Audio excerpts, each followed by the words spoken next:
February 6, 7, 8ರಂದು ಅಂತಾರಾಷ್ಟ್ರೀಯ ವಾಣಿಜ್ಯ ಮೇಳವನ್ನು ಆಯೋಜನೆ ಮಾಡಲಾಗಿದೆ. ಅರಮನೆ ಮೈದಾನದ ತ್ರಿಪುರವಾಸಿನಿಯಲ್ಲಿ ವಾಣಿಜ್ಯ ಮೇಳವನ್ನು ಆಯೋಜನೆ ಮಾಡಲಾಗಿರುವಂಥದ್ದು. ಉತ್ಪಾದನೋತ್ತರ ಕೃಷಿ ಮತ್ತು ರೈತರ ಸಬಲೀಕರಣಕ್ಕಾಗಿ ಈ ಮೇಳವನ್ನು ಆಯೋಜನೆ ಮಾಡಲಾಗಿದೆ ಅಂತ ನ್ಯೂಸ್ ಫಸ್ಟ್ಗೆ ಕೃಷಿ ಸಚಿವರಾಗಿರುವಂತಹ ಚಲುವರಾಯಸ್ವಾಮಿ ಪ್ರತಿಕ್ರಿಯೆಯನ್ನು ಕೊಟ್ಟಿದ್ದಾರೆ.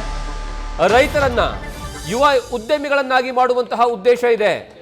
ಒಟ್ಟು 3 ದಿವಸಗಳ ಕಾಲ ನಡೆಯಲಿರುವಂತಹ ಈ ವಾಣಿಜ್ಯ ಮೇಳ ರೈತರಿಗೆ ಸಹಕಾರಿಯಾಗುವ ಸಲುವಾಗಿ ಈ ಮೇಳವನ್ನು ಆಯೋಜನೆಯನ್ನು ಮಾಡಲಾಗಿದೆ. ಈ ಬಗ್ಗೆ ನ್ಯೂಸ್ ಫಸ್ಟ್ಗೆ ಕೃಷಿ ಸಚಿವರಾಗಿರುವಂತಹ ಚಲುವರಾಯಸ್ವಾಮಿ ಪ್ರತಿಕ್ರಿಯೆಯನ್ನು ಕೊಟ್ಟಿದ್ದಾರೆ.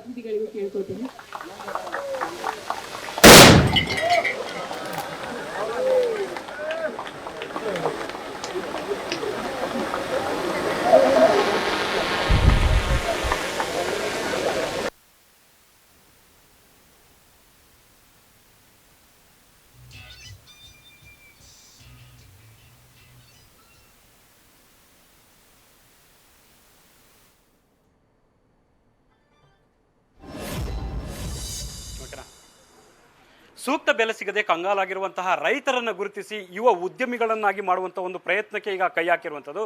ಹಾಗಾಗಿ ತ್ರಿಪುರ ವಾಸಿನಿಯಲ್ಲಿ ಈ ಒಂದು ಕುರಿತಂತೆ ಒಂದು ಅಂತಾರಾಷ್ಟ್ರೀಯ ವಾಣಿಜ್ಯ ಮೇಳ ಕೂಡ ನಡೆಯಲಿದೆ. ಇದರ ಬಗ್ಗೆ ಮಾತನಾಡೋದಕ್ಕೆ ನಮ್ಮ ಜೊತೆಗೆ ಕೃಷಿ ಸಚಿವರು ಆಗಿರುವಂತಹ ಚಲುವರಾಯಸ್ವಾಮಿ ಅವರು ಇದ್ದಾರೆ. ಅವ್ರ ಹತ್ರ ಒಂದಷ್ಟು ವಿಚಾರಗಳನ್ನ ತಿಳಿಯುವಂಥ ಒಂದು ಪ್ರಯತ್ನ ಮಾಡೋಣ. ಚಲುವರಾಯಸ್ವಾಮಿ ಬಹಳ ಮುಖ್ಯವಾಗಿರುವಂಥದ್ದು ರೈತರು ವಿಚಾರ ಅಂತ ಬಂದ ತಕ್ಷಣ ದೇಶದ ಬೆನ್ನೆಲುಬು. ಅವರಿಗೆ ಸಾಕಷ್ಟು ಸಂಕಷ್ಟಗಳು ಸಮಸ್ಯೆಗಳು ಇರುವಂಥದ್ದು. ಆ ನಿಟ್ಟಿನಲ್ಲಿ ಈಗ ಅಂತಾರಾಷ್ಟ್ರೀಯ ವಾಣಿಜ್ಯ ಮೇಳಗಳು ಕೂಡ ಪ್ರತಿ ಬಾರಿ ನಡೀತಿರುವಂಥ ಸಂದರ್ಭದಲ್ಲಿ ಈ ಬಾರಿ ವಿಶೇಷ ಏನಿರುತ್ತೆ ಸರ್? ಇಲ್ಲಿವರೆಗೆ ನಮ್ಮಲ್ಲಿ ಉತ್ಪಾದನೆಗೋಸ್ಕರ ನಾವು ಕೃಷಿ ಇಲಾಖೆನ ಮತ್ತು ರೈತರಿಗೆ ಬೇಕಾಗ್ತಕ್ಕಂಥ ಸೌಲಭ್ಯ ಇರ್ಬೋದು, ಅವ್ರಿಗೆ ಬೇಕಾಗ್ತಕ್ಕಂಥ ಇನ್ಪುಟ್ ಇರ್ಬೋದು, ಎಲ್ಲವನ್ನು ನಾವು ಒದಗಿಸ್ತಕ್ಕಂಥದ್ದು ಮತ್ತು ಅವ್ರಿಗೆ ಮಾರ್ಗದರ್ಶನ ಮಾಡ್ತಕ್ಕಂಥದ್ದು, ಯೂನಿವರ್ಸಿಟಿ ರಿಸರ್ಚು, ಟ್ರೈನಿಂಗು, ಈ ಥರದ ಅನೇಕ ಮಣ್ಣಿನ ಫಲವತ್ತತೆ ಬಗ್ಗೆ ಟೆಸ್ಟ್ ಮಾಡ್ತಕ್ಕಂಥದ್ದು, ಸಬ್ಸಿಡಿ ಕೊಡೋದು ಈ ಥರದ್ದೆಲ್ಲ ಮಾಡ್ತಾಯಿದ್ದು. ಬಟ್ ಇವಾಗ ನಮಗೆ ಬಹುಶಃ ನಿಮಗೆ ಗೊತ್ತಿದೆ 1970, 80, 90ರವರೆಗೂ ನಾವು ಒಂದು 70 ಲಕ್ಷ ಮೆಟ್ರಿಕ್ ಟನ್ ಅಷ್ಟೇ ಆಹಾರ ಉತ್ಪಾದನೆ ಆಗ್ತಿತ್ತು. ನಾವೇ ಬೇರೆ ದೇಶದಿಂದ ಇಂಪೋರ್ಟ್ ಮಾಡ್ಕೊಳ್ತಕ್ಕಂಥ ಪರಿಸ್ಥಿತಿ ಇತ್ತು. ಇವತ್ತು ಏನಾಗಿದೆ, ನಾವು ಉತ್ಪಾದನೆ ಸಫಿಷಿಯೆಂಟ್ ಆಗಿದ್ದೀವಿ. ಈಗ ನಮ್ಮ ರಾಜ್ಯದಲ್ಲೇ 70 ಟನ್ ಬೆಳೀತಿದ್ದಂಥದ್ದು ಇವತ್ತು 1,40,000ರಿಂದ 1,60,000 ಲಕ್ಷ ಮೆಟ್ರಿಕ್ ಟನ್ ಉತ್ಪಾದನೆ ಆಗ್ತಾಯಿದೆ ನಮ್ಮ ರಾಜ್ಯದಲ್ಲಿ. ಇವತ್ತು ಇಡೀ ದೇಶ ನಾವು ಎಕ್ಸ್ಪೋರ್ಟ್ ಮಾಡೋವಂಥ ಇದರಲ್ಲಿದ್ದೀವಿ ನಾವು. ಹಾಗಾಗಿ ನಾವು ನೆಕ್ಸ್ಟ್ ಏನು, ಇಷ್ಟೆಲ್ಲ ಪ್ರಕೃತಿಯ ವ್ಯತ್ಯಾಸದಲ್ಲೂ ಸಹ ನಾವು ಆಹಾರ ಉತ್ಪಾದನೆ ಸಫಿಷಿಯೆಂಟಾಗಿ ಮಾಡ್ತಾಯಿದ್ದೀವಿ. ನಮಗೆ ಅವಶ್ಯಕತೆ ಇರೋದಕ್ಕಿಂತ ಮೀರಿ ನಾವು ಬೇರೆ ದೇಶಕ್ಕೆ ಕೊಡೋವಂಥ ಪರಿಸ್ಥಿತಿಯಲ್ಲಿ ನಾವಿದ್ದೀವಿ. ಈಗ ರೈತರು ಇಷ್ಟೆಲ್ಲ ಆದರೂ ರೈತರ ಸಮಸ್ಯೆ ಬಗೆಹರಿದಿಲ್ಲ. ರೈತರಿಗೆ ಇನ್ನೂ ಅನೇಕ ಒತ್ತಡಗಳು, ಸಮಸ್ಯೆಗಳು, ಕಷ್ಟಗಳು ಇದೆ. ಇದರಲ್ಲಿ ಏನು ಅಂತ ಹೇಳಿ ನಾವು ಕಳೆದ 2.5 ವರ್ಷದಲ್ಲಿ ನಮ್ಮ ಸರ್ಕಾರ ಬಂದ ಮೇಲೆ ನಾವು ಆಲೋಚನೆ ಮಾಡಿದಾಗ ಇಲಾಖೆ, ನಾವು ಪ್ರೋಗ್ರೆಸಿವ್ ರೈತರು, ಬೇರೆ ರೈತರು, ಸಂಘಟನೆಗಳು ಎಲ್ಲರ ಜೊತೆ ಮಾತಾಡಿದಾಗ ನಮ್ಗೆ ಅನ್ನಿಸ್ತು ಅವರಿಗೆ ಒಂದು ಬೆಲೆ, ಅವ್ರಿಗೆ ಸರಿಯಾದ ರೀತಿ ಬೆಲೆ ಸಿಗ್ತಾಯಿಲ್ಲ, ಸರಿಯಾದ ರೀತಿ ಮಾರುಕಟ್ಟೆ ಕನೆಕ್ಟ್ ಆಗ್ತಾಯಿಲ್ಲ, ಲಾಭ ಅವರಿಗೆ ಆಗ್ತಾಯಿಲ್ಲ. ಅದರಿಂದ ಇವೆಲ್ಲ ರೈತರಿಗೆ ಇಷ್ಟೆಲ್ಲ ಬೆಳೆದ್ರೂ ಸಮಸ್ಯೆ ಆಗ್ತಾಯಿದೆ.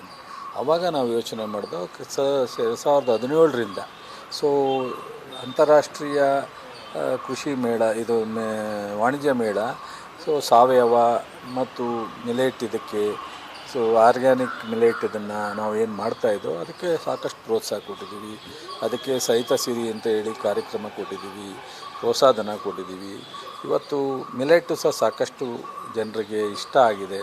ಆ ಮಿಲೆಟ್ನಲ್ಲಿ ಪ್ರೊಸೆಸಿಂಗ್ ಮಾಡ್ಕೊಂಡು ಸಾಕಷ್ಟು ಬೈ ಪ್ರಾಡಕ್ಟ್ ಮಾಡ್ತಾಯಿದ್ದಾರೆ.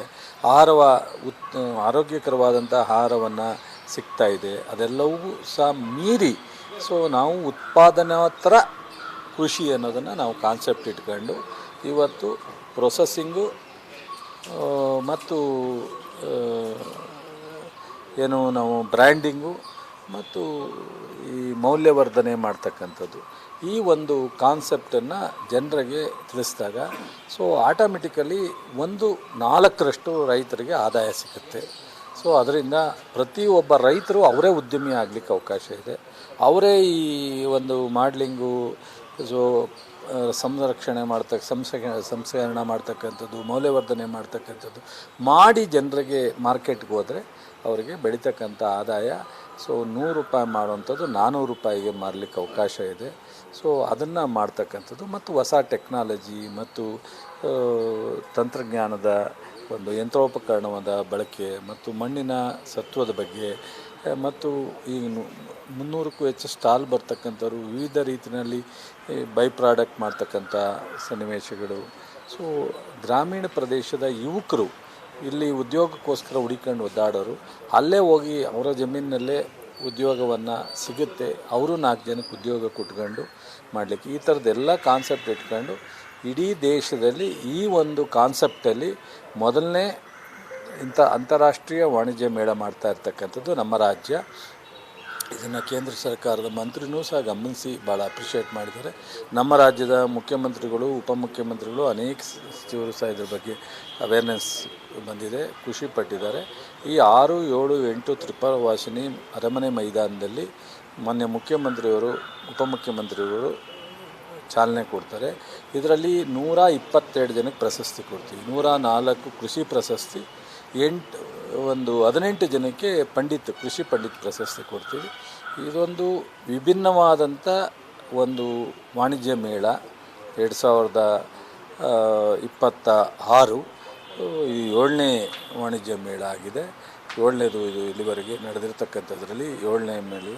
ಬಹುಶಃ ಇದು ರೈತರಿಗೆ ಸಾಕಷ್ಟು ತಿಳ್ಕೊಳ್ಳೋಂಥ ವಿಚಾರ ಅವರಿಗೆ ಗೊತ್ತಾಗುತ್ತೆ. ಬೆಳೆಯುವಂಥ ಬೆಳೆಯ ರೀತಿಯಿಂದ ಹಿಡಿದು ಮಾರುಕಟ್ಟೆವರೆಗೂ ಸಹ ಮತ್ತು ಅವರೇ ಸ್ವತಃ ಉದ್ಯಮಿ ಆಗ್ತಕ್ಕಂಥ ಅವಕಾಶಗಳು ಯಾವ ರೀತಿ ನಮಗೆ ಕೃಷಿನಲ್ಲಿ ಇದೆ ಅನ್ನೋದನ್ನು ಸಹ ಅವರಿಗೆ ಅರ್ಥ ಮಾಡ್ಕೊಳ್ತಕ್ಕಂಥದ್ದನ್ನು ನಾವು ಅಲ್ಲಿ ತಿಳಿಸ್ತೀವಿ. ಸೊ ಈ ಥರದ ಅನೇಕ ಅನುಕೂಲ ಆಗುತ್ತೆ. ಅದಕ್ಕೋಸ್ಕರ ನಾವು ಇದನ್ನು ಡಿಫ್ರೆಂಟಾಗಿ ನೋಡ್ತಾ ಇದ್ದೀವಿ.